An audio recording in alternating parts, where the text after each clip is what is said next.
किस तरीके से नौजवानों को इन्होंने नुकसान किया।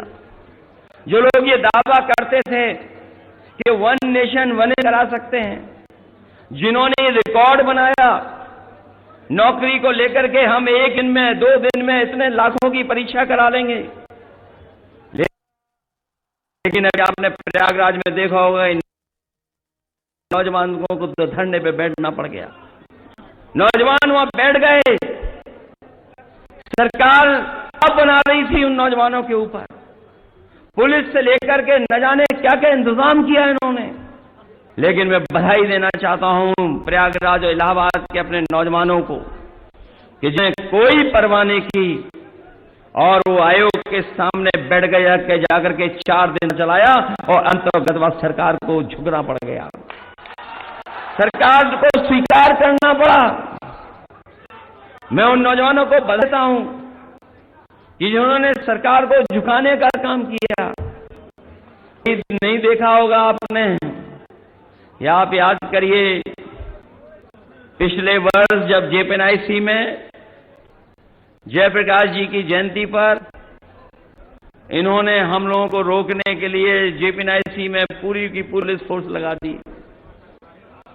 और जब मैं पहुंचा वहां देखा जाकर के कि बड़े पैमाने पर पुलिस लगी हुई है, भी ऊंचा है, तो हमारे समाजवादी साथी जानते होंगे क्या किया था।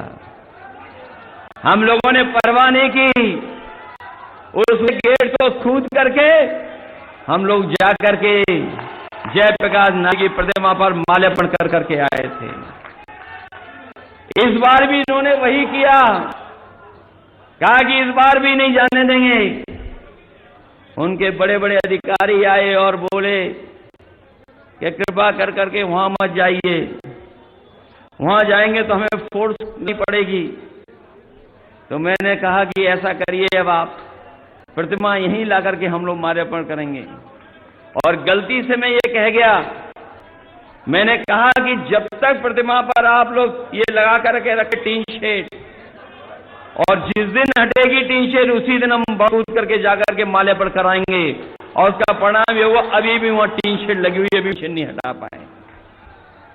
ये लोग डरे हुए लोग हैं, घबराए हुए लोग हैं, क्योंकि जनता के लिए जो फैसले लेने थे वो ये नहीं लिए। डबल इंजन की सरकार, दिल्ली लखनऊ की सरकार ने मिलकर के मुनाफा खोल करके हमारी महंगाई बढ़ाने का काम किया है। आज जो बाजारों में महंगाई दिख रही है, जिस समय त्योहार के समय में खुशी मनानी चाहिए थी, त्योहार के समय पर चीजों को सस्ता होना था, लेकिन इस सरकार की गलत नीतियों के कारण, चंदा वसूली के कारण और मुनाफाखोरी के कारण आज हर चीज नजर आ रही है। न केवल हमारी आपकी जरूरत की चीजें महंगी हैं, बल्कि हमारा किसान भाई जानता होगा बिजली का बिल कितना देना पड़ रहा है। हमें याद है उत्तर प्रदेश में बिजली बनाने का कारखाने थे, बिजली कैसे पहुंचे उसके लिए सब स्टेशन बन गए थे, लेकिन ये सरकार आज बिजली सस्ती नहीं उपलब्ध कर पा रही है। हमें दुख इस बात का है कि हमारी सेवाएं सब बर्बाद कर दी। आज अगर गरीब जाना चाहे अस्पताल में जो इलाज मिलना चाहिए, इलाज नहीं है। आप देख रहे हैं के न्यूज, खबरों का सारथी। और लग तो ये भी रहा है कि उनकी इच्छा ये कि वो भी लड़ लें। हम तो उनसे कहेंगे, कहां बीजेपी का चक्कर कोई आप टिकट के लिए, क्यों काटते हो बीजेपी का चक्कर? आइए समाजवादी पार्टी में आपको साइकिल चुनाव चिन्ह है। अगर ये की तो क्यों बीजेपी के चक्कर काट रहे हो? वहां तो कई सीढ़ियां हैं, कई इंजन हैं, किस इंजन से टकराओगे? और वो भरोसा भी नहीं, टिकट मिलेगी कट जाए। जो लोग अपने गठबंधन के लोगों को धोखा देते हैं, वो किसी को भी पीछे छोड़ सकते हैं।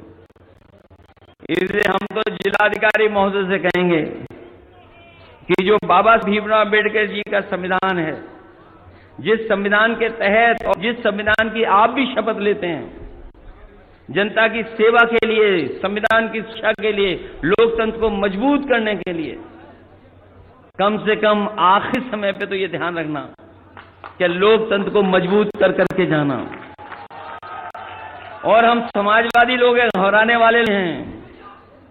कोई ऐसा तो नहीं है डरने वाला बैठा हो यहां पर? डरोगे तो नहीं? पिछली बार आप लोग डरे नहीं थे, इसी वजह से आप इतनी लोकसभाएं जीते हैं। यहां बहुत सारे साथी हैं, ये राजी बैठे हैं एमपी साहब, ये जानते होंगे रिजल्ट इनका बन गया, तैयार गया, लेकिन इनका रिजल्ट की घोषणा नहीं कर रहे थे। जब इनसे हमारी बात हुई और हम लोगों ने दबाव बनाया, तब जाकर के इनका रिजल्ट हुआ और रिजल्ट का परिणाम यह हुआ कि रमाशंकर राजभर जी आपके सांसद बन गए। यहां बहुत सारे लोग हैं, काउंटिंग के दिन लड़ना पड़ा, और लड़ना पड़ा, इतना लड़ना पड़ा जिसकी आप कल्पना नहीं कर सकते। कई जगह तो ऐसा है कि जो आपका रिजल्ट आपके पक्ष में था, लेकिन आपके पक्ष नहीं आने दिया। हम लोग भी उनके नाम लिख के बैठे हैं।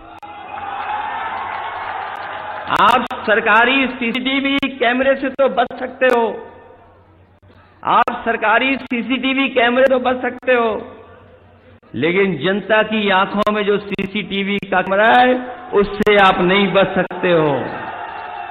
उसमें सब कुछ रिकॉर्ड हो रहा है। और ये लोग जो कहते हैं कि कुछ भी कर लें, वो हम ही पा जाएंगे, जीत जाएंगे, ये समाजवादी लोग हैं, इनकी परवाह मत। ये रूमर फैला रहे हैं इसलिए क्योंकि वो चुनाव हारने जा रहे हैं। इसलिए मैं आपसे विशेष निवेदन कर आया हूं, क्योंकि हमें सड़क से चलना पड़ गया, हमें हेलीकॉप्टर से आना था। जहां से हेलीकॉप्टर चलना था वहां मौसम नहीं था ऐसा कि उड़ सके। जब मुझे लगा कि हम नहीं उड़ पाएंगे हेलीकॉप्टर से, तो मैंने कहा कोई कुछ परवाह नहीं, हमें चाहे हमें सड़क से चलना पड़े, चाहे हवाई जहाज से आना पड़े, हम हवाई जहाज से आकर के फिर सड़क से चल करके आपके बीच में आपसे निवेदन करने आए हैं।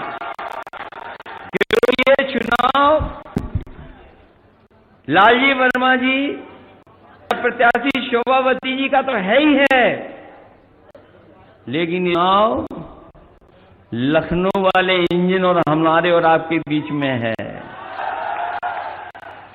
बताओ लखनऊ वाले इंजन की आवाज कैसी हो गई है जैसे चुनाव करीब आ गया है। क्या कोई व्यक्ति बात कर रहे हैं? वो हमें और आपको कितना बुरा भला कह रहे हैं। कहते हैं समाजवादी लोग माफिया लोग हैं, समाजवादी लोग गुंडे अपराधी लोग हैं, और नना क्या क्या बोलते हैं, सारे माफिया हमारे पास में बता रहे हैं। और सच्चाई तो ये है कि मुख्यमंत्री जी जब घर से निकलते हैं तो आईना नहीं देखते हैं। और इसलिए मैं कहता हूं, आप मेरे जाने के बाद भी पूछ लेना, अगर पुलिस से सबसे अच्छा काम अगर किसी सरकार में हुआ था तो समाजवादी लोग हैं, समय पर हुआ था। ये जो इनकी सुविधाएं, जो प्रमोशन, मुझे याद है उस समय प्रमोशन की बात थी, बड़े बड़े अधिकारी कह रहे थे कि परीक्षा होनी चाहिए तब प्रमोशन होना चाहिए। लेकिन मैंने उस समय कहा कि हमारे जो जवान हैं, ये जो भाग दौड़ करके काम करते हैं, ये परीक्षा पास होंगे फेल होंगे पता ही नहीं। मैंने कहा कोई परीक्षा नहीं होगी, इनका सीधा प्रमोशन होगा। और रिकॉर्ड प्रमोशन अगर किसी ने कराने का काम किया था तो समाजवादी सरकार में किया था। मुझे याद है वो समय पर, हमारे पुराने लोगों को याद होगा, अगर खाने जाता था अपनी समस्या को लेकर के, डीजल पेट्रोल नहीं होता तो उनकी गाड़ी नहीं चल सकती थी। पहले कहते थे कि यहां पर डीजल पेट्रोल भरो तब गाड़ी चलेगी। 100 नंबर व्यवस्था हम लोगों ने लागू कर करके की, जिससे कि हमारी पुलिस समय पर पहुंच जाए।